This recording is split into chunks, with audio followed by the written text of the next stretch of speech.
یار ضیاء، اس سے تو بہتر تھا کہ تم آتے اور یہاں اطلاع ہی نہ کرتے۔ دن اور رات زہرا روتی اور بسورتی رہتی ہے۔ اب کیا بمبئی اتنا چھوٹا ہے کہ میں روز تمہیں تلاش کر کے تمہاری خیریت کی اطلاع لے کر گھر لوٹوں؟ کہاں ڈھونڈوں تمہیں؟ بات کرو اس سے۔ انہوں نے میری بات سنے بغیر ہی فون زہرا آپا کو دے دیا۔ مجھے سخت غصہ آ گیا تھا۔ فون پر زہرا آپا کی بسورتی آواز سنتے ہی میں اکھڑ گیا۔ زہرا آپا، یہ کیا تماشا بنایا ہوا ہے آپ نے؟ میں کوئی ننھا سا دودھ پیتا بچہ ہوں کہ کھو جاؤں گا، گر جاؤں گا؟ اور ضیاء، تم ٹھیک تو ہو نا؟ انہوں نے میری بات کا کوئی بھی اثر لیے بغیر کہا، اور مجھے بے ساختہ ان پر پیار آ گیا۔ میں بالکل ٹھیک ہوں آپا، خدا کے واسطے آپ میری فکر چھوڑ دیں، اس لیے کہ میں ابھی اسٹیشن سے بول رہا ہوں، میں اور طیب دہلی جا رہی ہیں۔ ارے ملے بغیر؟ تم نے تو اتنے دن شکل ہی نہ دکھائی۔ آپ بھول رہی ہیں، پرسوں میں آپ کے گھر پر تھا۔ میری شکل میں ابھی تک کوئی تبدیلی رونما نہیں ہوئی کہ میں آپ کو ضرور دکھاتا۔ وہ تو ٹھیک ہے، مگر ملے بغیر؟ ہاں آپا، وقت نہیں ہے، میں دادا کی طرف سے پریشان ہوں۔ ارے ہاں، کل دہلی سے فون آیا تھا، دادا تمہارے لیے پریشان ہے۔ میں نے رات کو اس لیے فون نہیں کیا کہ تم ڈانٹو گے، صبح کیا تو کسی عورت نے اٹھایا اور کہا کہ تم وہاں نہیں ہو۔ میں سناٹے میں آ گیا۔ کون؟ کون تھی وہ؟ میرا مطلب ہے اس نے بتایا کہ وہ کون بول رہی ہے؟ ہاں بتایا تو تھا، وہ ہاں ایلیسیا۔ میں نے چونک کر طیب کو دیکھا۔ طیب بات چیت سے اندازہ لگا چکا تھا کہ کچھ ہو چکا ہے، پوچھنے کے لیے بے چین تھا۔ لیجئے طیب سے بات کر لیں، یہ میرے ساتھ ہی جا رہا ہے، اب اس کے گھر میں عذاب نہ مچا دیجیے گا۔ پھر اس سے پہلے کہ وہ کچھ اور پوچھتی میں نے طیب کو ریسیور تھما دیا اور اشارہ کیا کہ جلدی سے بات ختم کرے، ٹائم کم ہے۔ اس نے جلدی جلدی اطلاع دی، نہ گھبرانے کی تلقین کی۔ غالباً انہوں نے کہا تھا کہ وہ طاہر بھائی سے بات کرے، مگر طیب نے منع کر دیا اور فون بند کر دیا۔ فون بند کرتے ہی وہ میری طرف پلٹا۔ کیا کہہ رہی تھی؟ کس عورت کی بات کر رہے تھے؟ میں نے اسے بتایا کہ زہرا آپا سے الیسیا نے کہا کہ ہم وہاں سے جا چکے ہیں۔ یہ سنتے ہی اس کے چہرے پر سفیدی پھیل گئی۔ ضیاء، یہ بڑا کمال نہیں ہوا کہ ہم وہاں سے صحیح سلامت نکل آئے؟ اسے اب احساس ہوا تھا، جبکہ میں جانے کب سے یہ سوچ رہا تھا۔ ہاں، لیکن میں اب بھی مطمئن نہیں ہوں، یہ کہہ کر میں نے اس کا خوف بڑھا دیا تھا۔ اس کا احساس مجھے اس کے چہرے پر نگاہ پڑتے ہی ہوا تھا، لیکن بہرحال اب ہم کسی حد تک محفوظ ہیں۔ میں نے اس کا اعتماد بحال کرنا چاہا۔ چلو جلدی کرو، ٹائم نہیں ہے۔ وہ میرے پیچھے چلا آیا۔ میں نے اب اس کی طرف نہیں دیکھا اور خود کو بھی بالکل نارمل ظاہر کیا۔ میں جانتا تھا کہ کچھ ہی دیر کے بعد وہ سب کچھ بھول جائے گا، اور ہوا بھی یہی۔ 10 منٹ بعد ہی وہ حمام میں زور زور سے فلمی گانا گا رہا تھا، برسات میں۔ ہم سے ملے تم سجن، تم سے ملے ہم برسات میں۔ ہم نہا کر باہر نکلے تو لگا جیسے کئی پہاڑ اپنے اوپر سے اتار آئے ہوں۔ طیب تو بہت چہک رہا تھا، یقیناً وہ سب کچھ بھول چکا تھا۔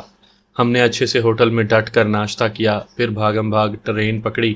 ٹرین روانہ ہونے تک میں نے طیب کا ہاتھ کسی نہ کسی بہانے تھامے رکھا۔ میں جانتا تھا کہ اس پتھر کی موجودگی طیب کو اور اس کا ہاتھ تھامے رہنے سے بھی مجھے محفوظ رکھے گی۔ ویسے اس پر اسرار ہستی کی طرف سے اتنا سکون کسی طوفان کا پیش خیمہ ہی لگ رہا تھا، مگر میں جلد از جلد دہلی پہنچ جانا چاہتا تھا۔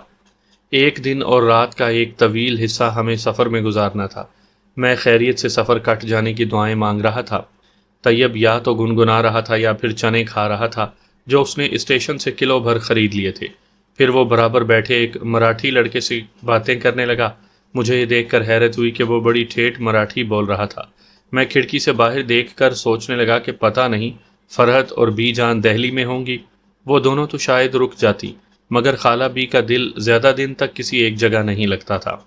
ویسے میں فرحت اور بی جان سے کہہ آیا تھا کہ وہ یہیں رہیں جب تک میں لوٹ نہ آؤں، مگر وہ مرضی کی مالک تھیں، ہو سکتا ہے کہ وہ چلی گئی ہوں۔ پھر اچانک مجھے طیب کا خیال آیا۔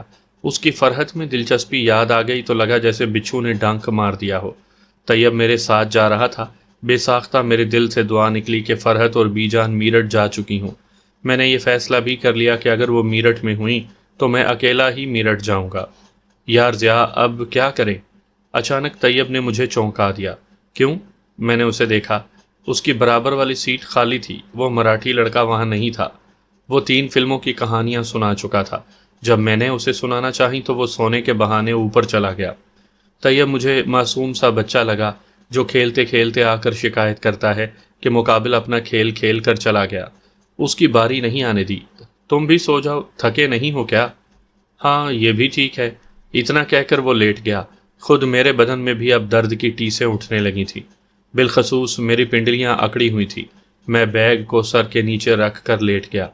میرے ذہن میں کچھ نہیں تھا، یا میں خود ہی کچھ سوچنے سے احتراز کر رہا تھا۔ میں نے سونے کی کوشش کی اور اپنی اس کوشش میں کامیاب بھی ہو گیا۔ سوتے سوتے میں نے طیب کے خراٹے سنے تھے، پھر میرا ذہن اندھیروں میں گم ہوتا چلا گیا۔ Uncle, uncle. سامعین کرام، آپ سن رہے ہیں ایک خوفناک اردو کہانی جس کا نام ہے کال بیل۔ اس کہانی کے مصنفہ ہیں سیما غزل۔ یہ اس سلسلے کی قسط نمبر 30 ہے۔ مجھے امید ہے آپ کو میری یہ کاوش پسند آ رہی ہوگی۔ آپ نے اگر ابھی تک میرا چینل کہانی گھر سبسکرائب نہیں کیا تو ابھی میرے چینل کو سبسکرائب کر کے بیل نوٹیفیکیشن آن کر لیجئے تاکہ آنے والی ہر نئی کہانی کی اطلاع بر وقت آپ تک پہنچ سکے۔ پہلے تو مجھے لگا جیسے میں خواب دیکھ رہا ہوں، کوئی چھوٹا سا معصوم سا بچہ میری ٹانگوں سے لپٹا ہوا ہے اور گود میں لے لینے کی ضد کر رہا ہے، مگر یہ خیال زیادہ دیر تک برقرار نہیں رہا۔ کسی نے مجھے زور سے ہلایا تھا، میں اچھل کر اٹھ بیٹھا۔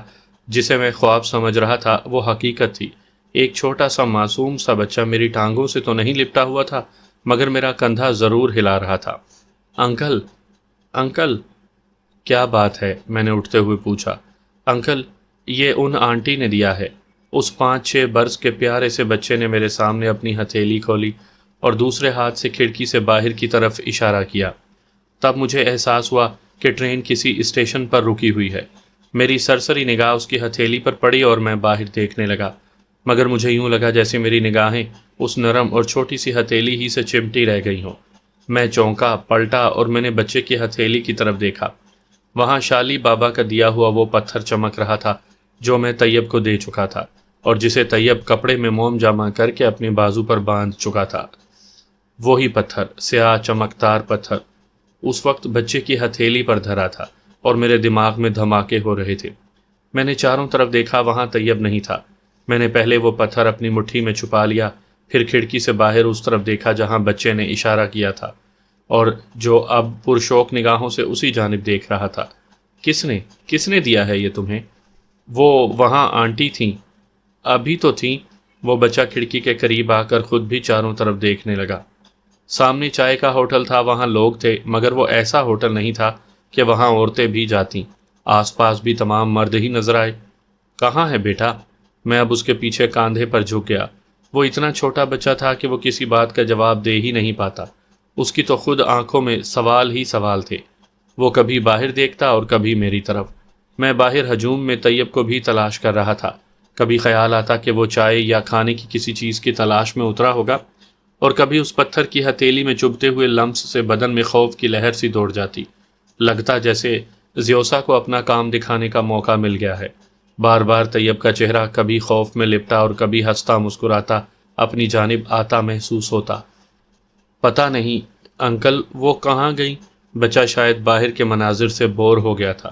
آپ سو رہے تھے نا، تو انہوں نے کہا یہ ان انکل کو دے دو، پھر مجھے چاکلیٹ بھی دیا تھا۔ وہ اب میری طرف پلٹ گیا۔ تم اکیلے ہو کیا؟ میں نے ڈبے میں نگاہ ڈالی۔ مجھے ایسی کوئی فیملی نظر نہ آئی جن میں سے کسی کی نگاہ بچے کی طرف اٹھی ہو۔ نہیں تو میری امی ہیں، وہ رہیں۔ وہ ذرا اچکا اور اس نے چھوٹے سے پارٹیشن کی دوسری طرف بیٹھے ہوئے کچھ لوگوں کی طرف اشارہ کیا۔ ان میں 2 عورتیں بھی تھیں۔ ادھر آؤ کیلاش، عورت کی آواز پر میں چونک اٹھا۔ وہ بچہ بھاگتا چلا گیا۔ اس کے جاتے ہی مجھ پر گھبراہٹ کا دورہ سا پڑ گیا۔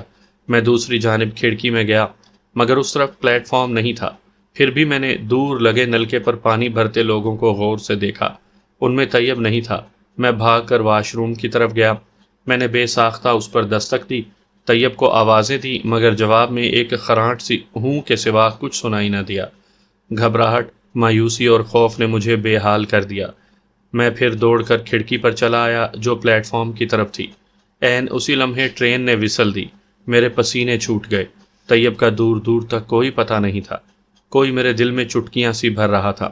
میری پیشانی عرق آلود ہو چکی تھی۔ اب تو ٹانگوں میں کھڑے رہنے کا دم بھی نہیں تھا۔ میں سیٹ پر بیٹھ گیا۔ نڈھال ہو کر میں نے اپنے جسم کو ڈھیلا چھوڑ دیا اور نگاہ باہر جما دی۔ لوگوں کا رش تھا۔ ٹرین پھر وسل دے رہی تھی۔ لوگ ٹرین کی طرف بھاگ رہے تھے، مگر ان میں کہیں بھی طیب نہیں تھا۔ میرا جی چاہا کہ ٹرین سے اتر جاؤں، میں اسٹیشن کے پکے فرش پر جا بیٹھوں، یا پھر اتر کے چاروں اطراف بھاگوں اور طیب کو زور زور سے آوازیں دوں۔ اچانک ایک جھٹکا لگا اور ٹرین نے رینگنا شروع کر دیا۔ میں گھبرا کر کھڑا ہو گیا، کھڑکی پر جھکا اور باہر دیکھنے لگا۔ اسی وقت میری نگاہ ایک برقع پوش عورت پر پڑی جو میری ہی طرف دیکھ رہی تھی اور مسکرا رہی تھی۔ پہلے تو میں اسے اپنا وہم سمجھا۔ میں نے دائیں بائیں کی کھڑکیوں کی طرف دیکھا، وہاں کوئی نہیں تھا۔ اس کا مطلب تھا کہ وہ مجھے ہی دیکھ کر مسکرا رہی ہے۔ اب میں نے اس پر نگاہ جما دی۔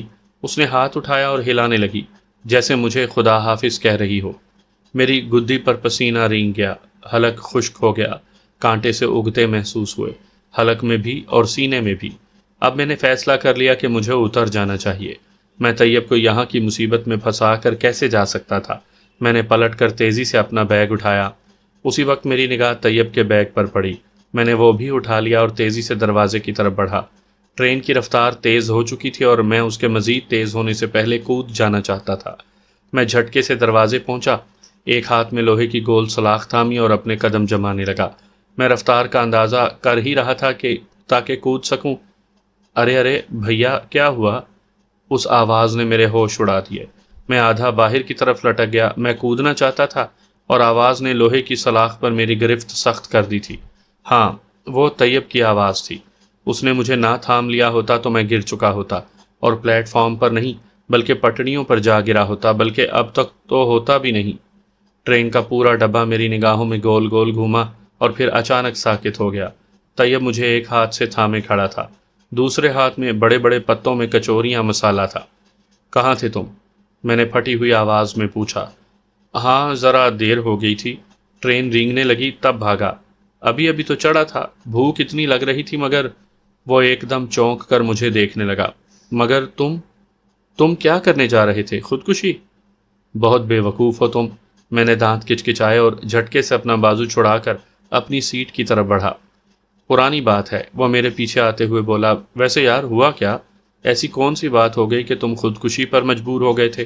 میں نے اپنا اور اس کا ہینڈ بیگ اوپر برتھ پر رکھا اور جھٹکے سے بیٹھ گیا۔ وہ میرے برابر میں آ بیٹھا۔ لو کچوری کھاؤ، بہت مزے کی ہے، میں نے کھا لی تھی، پیٹ بھر گیا مگر دل نہیں بھرا، اس لیے اپنے لیے بھی لے آیا، لو کھاؤ۔ میں ابھی تک سنبھل نہیں پایا تھا۔ اس کے اس انداز سے اور چڑھ گیا، جی چاہا کہ مکہ مار کر اس کا چلتا ہوا جبڑا توڑ دوں۔ اس نے میری طرف قطعی دھیان نہ دیا بلکہ پوری دل جمعی سے کچوریاں کھاتا رہا۔ اسے دیکھ دیکھ کر میرا بھی جی چاہنے لگا تھا مگر میرا ذہن اس پتھر پر چپک گیا تھا۔ سمجھ میں نہیں آ رہا تھا کہ اس سے کیسے بات کروں۔ یہ اندازہ تو مجھے ہو گیا تھا کہ اس کے ساتھ کوئی انہونا واقعہ پیش نہیں آیا، اور جیسا کہ میرا خیال تھا کہ وہ پتھر اس والا ہوگا تو یہ بات بھی اب غلط لگ رہی تھی۔ میں کچھ دیر تک سوچتا رہا۔ ایک پتھر میں رابرٹ کو دے چکا تھا اور دوسرا طیب کو۔ سمجھ میں نہیں آ رہا تھا کہ جو پتھر مجھے بچے نے لا کر دیا ہے وہ کون سا ہے، طیب والا یا رابرٹ والا؟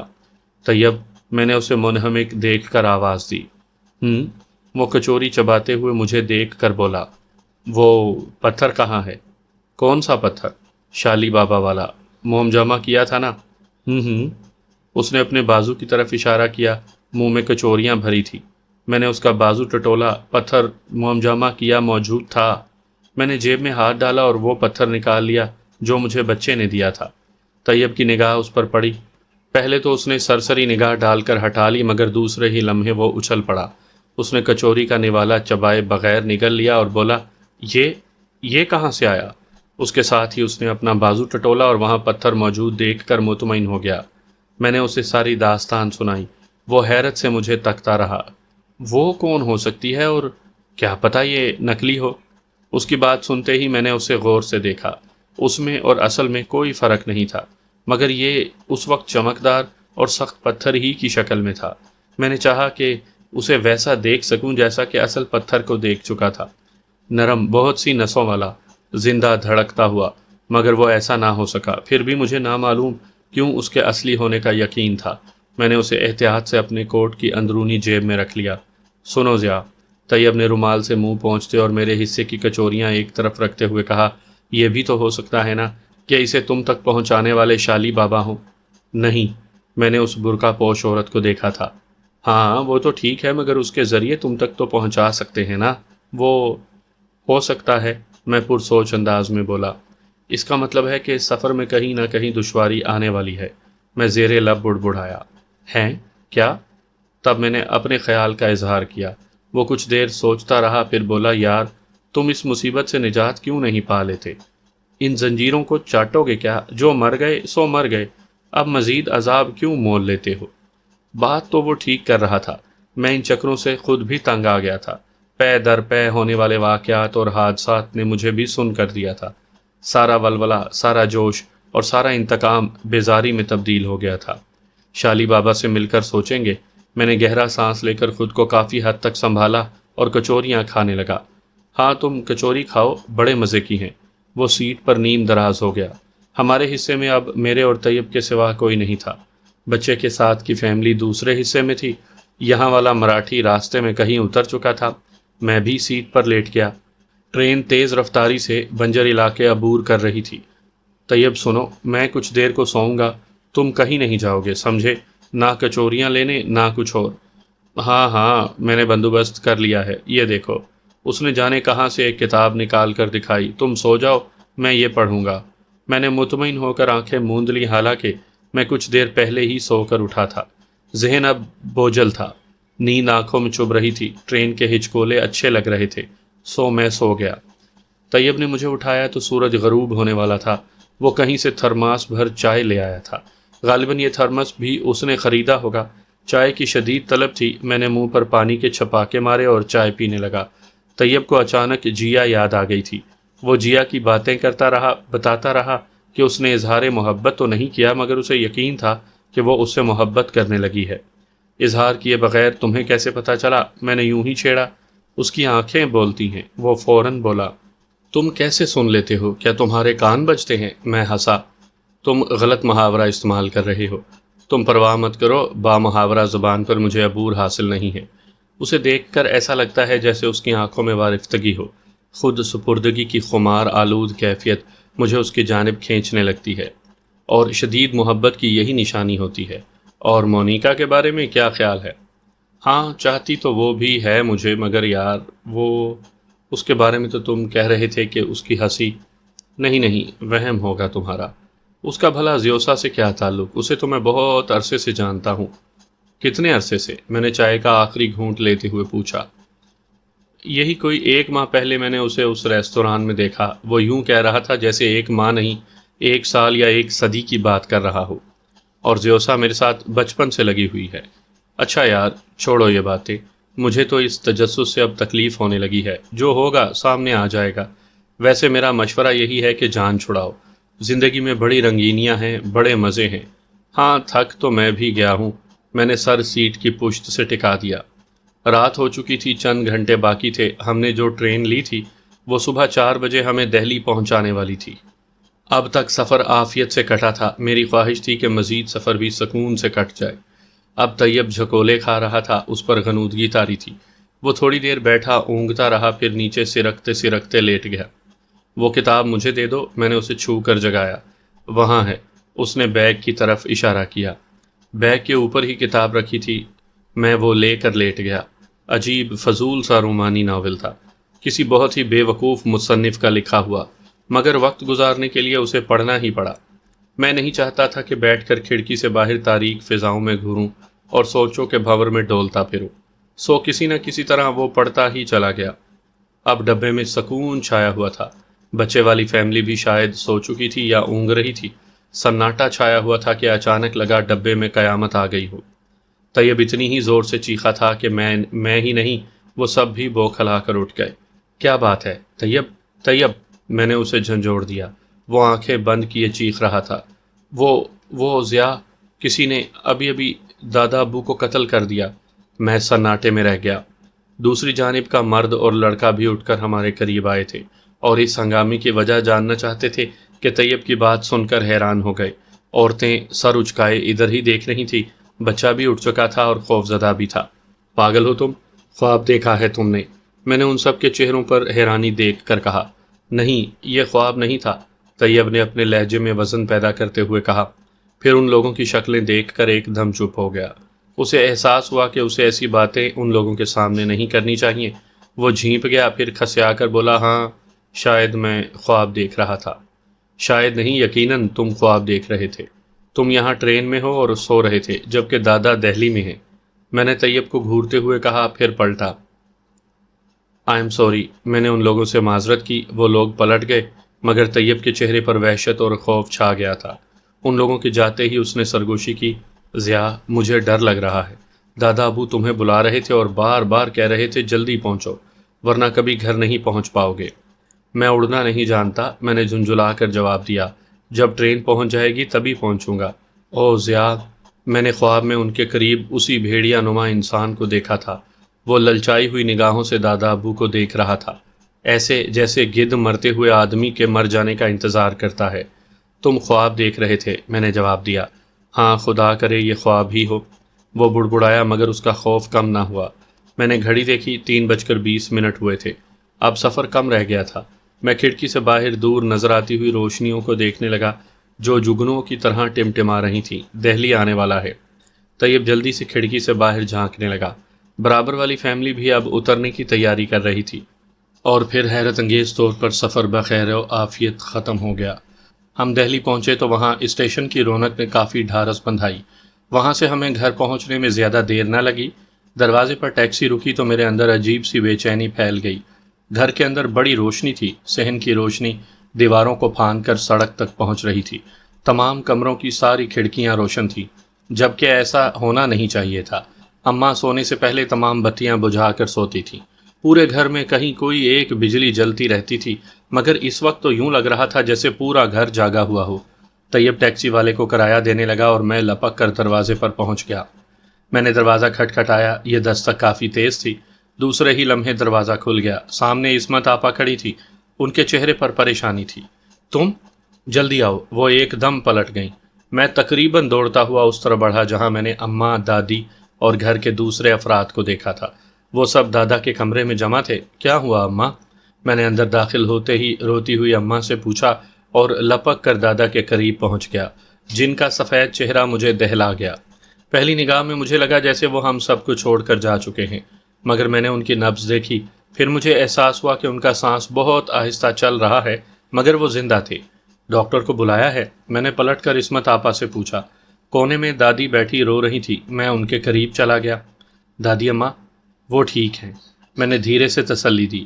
عصمت آپا نے اس بات میں سر ہلا دیا تھا۔ اتنی دیر میں طیب بھی اندر آ چکا تھا۔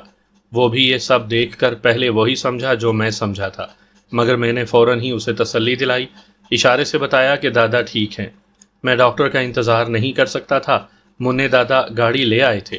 میں اور طیب دادا کو اٹھا کر گاڑی تک لے گئے۔ میں انہیں ہسپتال لے جانا چاہتا تھا۔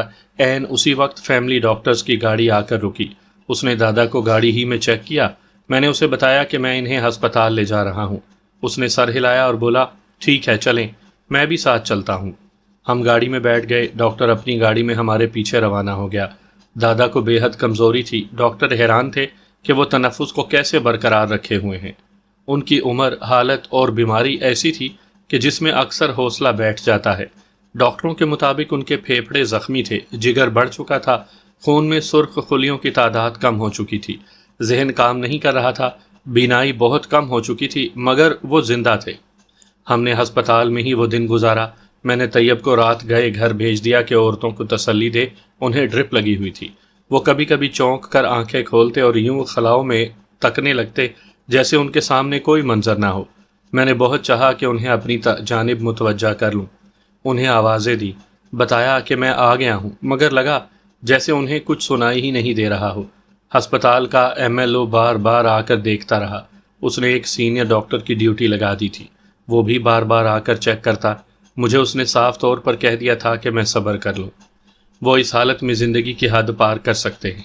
مجھے بھی ایسے ہی لگ رہا تھا، مگر میری خواہش تھی کہ ایک بار دادا ہوش میں آ جائیں، مجھے بتا دیں کہ وہ میرا انتظار کیوں کر رہے تھے، مجھے بتائیں کہ شالی بابا انہیں ملے تو انہوں نے کیا کہا تھا۔ آپ کہیں گے کہ یہ میری خود غرضی تھی۔ ہاں، یقیناً تھی۔ ہر آدمی اتنا ہی خود غرض ہوتا ہے۔ رشتے اپنی حیثیت کھو دیتے ہیں۔ اجنبیت کی دیوار آدمی کے جذبوں کو سلا دیتی ہے، اور پھر دادا تو اپنی عمر کو پہنچ چکے تھے۔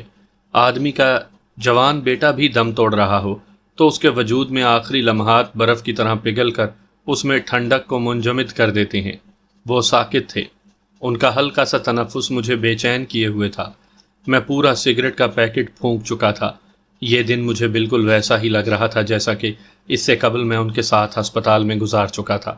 وہی سناٹا، وہی بے چینی اور وہی کچھ انہونی ہونے کا دھڑکا۔ ہسپتال میں دھیرے دھیرے سناٹا اترنے لگا، آوازیں معدوم ہو گئیں، میرا دم حلق میں آ گیا۔ پہلے بھی ایسا ہی ہوا تھا، بالکل ایسا ہی۔ یہ پر اصرار تھا اور اسے ہونا ہی تھا۔ میں اسی کا منتظر تھا، مگر باہر سے آنے والی آہٹ نے سب کچھ ختم کر دیا۔ وہ سناٹا، وہ عجیب سی گھٹن آمیز فضا، وہ دھڑکا، سب یوں ختم ہو گیا جیسے ہوا میں تحلیل ہو گیا ہو۔ باہر سے آتے ہوئے قدموں کی چاپ میرے قریب آ رہی تھی۔ پھر مجھے نرس کی آواز سنائی دی، ان کا پوتا ان کے پاس ہے۔ کون؟ یہ مردانہ اور بھاری آواز تھی۔ پتہ نہیں، نام نہیں جانتی۔ پھر دستک سنائی دی، دروازہ بھیڑا ہوا تھا، بند نہیں تھا۔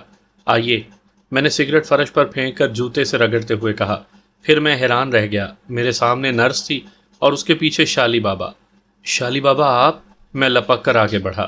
وہ دھیرے سے مسکرائے، پھر پلٹ کر نرس کو دیکھا۔ نرس چلی گئی۔ میں نے کرسی گھسیٹ کر دادا کے بیڈ کے قریب کر لی۔ میں آپ سے ملنے کو سخت بے چین تھا، اور پھر بھی فضول خرافات میں پڑے رہے۔ ان کے لہجے میں ناراضگی تھی، کچھ عجیب سا چکر چل پڑا تھا۔ میں خجل سا ہو گیا۔ سب بکواس ہے، وہ عورت بہت مکار ہے۔ مجھے افسوس یہ تھا کہ تم ایک چھچوری عورت کے تماشوں میں گم ہو کر رہ گئے ہو۔ میں اصل حقیقت جاننا چاہتا تھا شالی بابا۔ کیا ایک شعبدے باز عورت تمہیں حقیقت سے روشناس کرا سکتی ہے؟ انہوں نے ہنکارا بھر کر کہا۔ وہ بچوں سے آنکھ مچولی کا کھیل کھیل رہی ہے۔ اتنا کہہ کر انہوں نے دادا کے سینے پر دایاں ہاتھ رکھ دیا اور منہ ہی منہ میں کچھ پڑھنے لگے۔ میں ساکت بیٹھا دادا کو دیکھتا رہا۔ میں نے محسوس کیا کہ ان کا تنفس دھیرے دھیرے تیز ہو رہا ہے۔ ان کے پیلے چہرے پر ہلکا سا گلابی پن پھیل گیا ہے۔ 10 منٹ 10 صدیوں کی طرح سینے پر بھاری دھمک پیدا کرتے ہوئے گزرنے لگے۔ 10 منٹ بعد شالی بابا نے ہاتھ اٹھا لیا، پھر مجھے دیکھ کر مسکرائے۔ ہندوستان جادوگروں کی سرزمین ہے ضیا بیٹا۔ اسرار تو پوری دنیا میں ہے بابا، میں نے دھیرے سے کہا۔ ہاں، کچھ تو خدا کی قدرت ہے، مگر اکثر انسان پستی میں گر کر شعبدے بازی شروع کر دیتا ہے۔ ذرا سا علم حاصل کر لے تو کم ظرفی اسے ہضم نہیں کرنے دیتی اور وہ اوچھے ہتھ کنڈوں پر اتر آتا ہے۔ تمہیں پتہ ہے، جب انسان بلندیاں طے کرتا ہے تو پستی کے فاصلے اس میں خوف بھر دیتے ہیں، اور یہ خوف بلندی کے ساتھ ساتھ بڑھتا چلا جاتا ہے۔ مگر ایسا صرف تب ہی ہوتا ہے جب اس انسان کو اپنے بلندی پر پہنچنے کا غرور ہو جائے۔ جو لوگ بے خوف و خطر بے غرض بلندیاں طے کرتے ہیں، وہ نگاہ پستی پر نہیں ڈالتے، وہ انجام سے بے پرواہ ہو کر آگے بڑھتے ہیں۔ تب ان کے اندر حوصلے ہی حوصلے ہوتے ہیں، خوف جگہ نہیں بنا پاتا۔ دنیا سے مختلف بن جانے کا خب، دوسروں پر دسترس حاصل کرنے کا گھمنڈ، علم حاصل کرنے کا غرور، اس میں حرص و ہوس کے خزانے بھر دیتا ہے۔ تب وہ نہیں سوچتے کہ بلندیاں 2 طرح کی ہوتی ہیں، ایک وہ جو پستیوں کا خوف بن جاتی ہیں، اور دوسری وہ جو تمام عالم کو منظر بنا کر ان کے سامنے پیش کر دیتی ہیں۔ حوصلے جگمگا دیتے ہیں جبکہ خوف مرجھا دیتا ہے۔ وہ پتہ نہیں کیا کہہ رہے تھے اور کیوں کہہ رہے تھے، بس بول رہے تھے اور ان کی آنکھوں کی سرخی بڑھتی جا رہی تھی۔ یوں لگ رہا تھا جیسے انہیں کسی پر غصہ ہے، بے پناہ غصہ۔ اچانک دادا دھیرے سے کراہے۔ میں اور شالی بابا چونک کر ان کی طرف متوجہ ہو گئے۔ عین اسی لمحے مجھے خیال آیا کہ بابا سے اس پتھر اور برقع پوش عورت کے متعلق استفسار کروں، مگر دوسرے ہی لمحے میرے ذہن سے یہ بات نکل گئی، کیونکہ دادا آنکھیں کھولے مجھے دیکھ رہے تھے۔ ان کی آنکھوں میں کوئی تاثر نہیں تھا۔ دادا، کیسے ہیں آپ؟ میں ان پر جھک گیا۔ شالی بابا نے دادا کی آنکھوں میں دیکھا، پھر اپنا ہاتھ ان کے سینے پر رکھ دیا۔ چند ہی ثانیے بعد دادا کی آنکھوں میں پہچان پیدا ہو گئی۔ ان کے لب ہلے اور وہ بولے، ضیا۔ جی دادا، میں ہوں ضیا۔ تم نے اتنی دیر لگا دی۔ ان کی آنکھیں نمناک ہو گئی۔ دادا، میں آنا چاہتا تھا مگر اب آ گیا ہے یہ۔ شالی بابا نے میری بات کاٹ دی۔ مجھے احساس ہوا کہ شالی بابا مجھے کچھ بتانے سے روکنا چاہتے ہیں۔ میں چپ ہو گیا۔ دادا نے چونک کر شالی بابا کو دیکھا۔ آپ نے کہا تھا ضیا کو کچھ نہیں ہوگا۔ دادا کی آواز بھر گئی۔ ان کے لہجے میں شکایت تھی۔ میں نے ٹھیک کہا تھا، آ گیا ہے یہ، اسے کچھ نہیں ہوا۔ سب شعبدے بازی ہے، وہ نقصان نہیں پہنچا سکتی۔ شالی بابا نے پہلے دھیرے اور نرمی سے کہا، مگر آخری جملہ کہتے کہتے ان کی آنکھوں کی سرخی پھر بڑھ گئی۔ میں نے دادا کا ہاتھ اپنے ہاتھ میں لے کر دھیرے سے ہلایا۔ میں بالکل ٹھیک ہوں دادا، آپ فکر نہ کریں۔ اب تم بالکل ٹھیک ہو، سو جاؤ، سو جاؤ تمہیں ذہنی سکون کی ضرورت ہے۔ تمہارے دادا تمہارے لیے فکر مند تھے، وہ انہیں بھی پریشان کر رہی تھی۔ شالی بابا نے باہر آ کر کہا اور دادا کے کمرے کا دروازہ بند کر دیا۔ وہ کون ہے شالی بابا؟ وہ ہمیں پریشان کیوں کر رہی ہے؟ تم نے ضد کیوں باندھ لی ہے؟ تم ہر ایک سے ٹکر نہیں لے سکتے۔ مگر وہ سب کو پریشان کر رہی ہے، میں نے غصے میں کہا۔ میری آنکھوں میں رابرٹ کا خوفناک روپ اور کانوں میں جینو کی سسکیاں گونجنے لگیں۔ ان لوگوں کا عمل درست تھا کیا؟ شالی بابا نے نرمی سے پوچھا۔ کن لوگوں کا؟